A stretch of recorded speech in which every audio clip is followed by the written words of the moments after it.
Alright, so I have a quick update. Hama has fallen. The rebel forces, HTS, have captured it totally and are pushing towards Homs. Uh, Yesterday we saw an engagement here where the rebels managed to ambush a convoy. It would appear that they have stayed in that position and have captured this part of the M5 highway. We have also heard reports that the fighting for Hama was very brief and the Syrian government forces withdrew almost immediately. This was confirmed by the Syrian government, their statement later on. Russians continue using naval assets to support the Syrian army, but it does not appear that it's helping much. They have also continued their aerial bombing campaign, but it also hasn't slowed down HTS forces tremendously. The Syrian army is in incredibly bad predicament because HTS are gaining more and more momentum, and we saw what happens to the government when the rebel forces gain momentum. We saw this in Afghanistan, where the more the Taliban snowballed victories, the more people joined, the more people surrendered. It would also appear that the leaders of HTS forces told their soldiers to treat the prisoners right and to not do any revenge killings.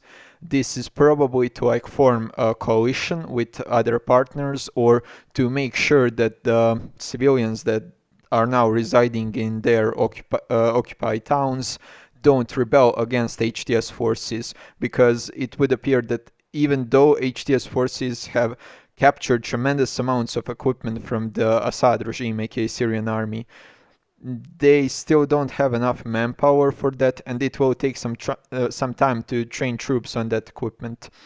Um, the situation between the Assad regime and the Kurds is stable, nothing on that front, and the HTS, it seems that they have a ceasefire with the Kurds because there's nothing happening, only some occasional Turk bombings, but that's a regular occurrence. There have been some bombing campaigns by the coalition forces, but nothing major. There are also confirmed reports by Israel, so take it as you will, that the Hezbollah has sent some fighters into Syria, which is to be expected. They probably want to keep the HTS forces from closing this area off, because the Assad, I would guess that he is probably banking on his forces being able to preoccupy the HTS forces and not allow them to win until Trump gets elected.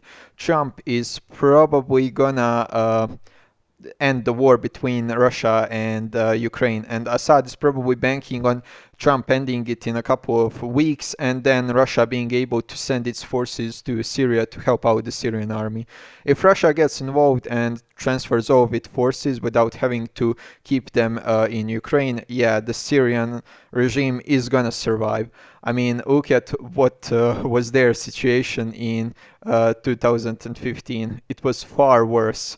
But when the Russians came, the situation stabilized and the Assad regime managed to regain territory.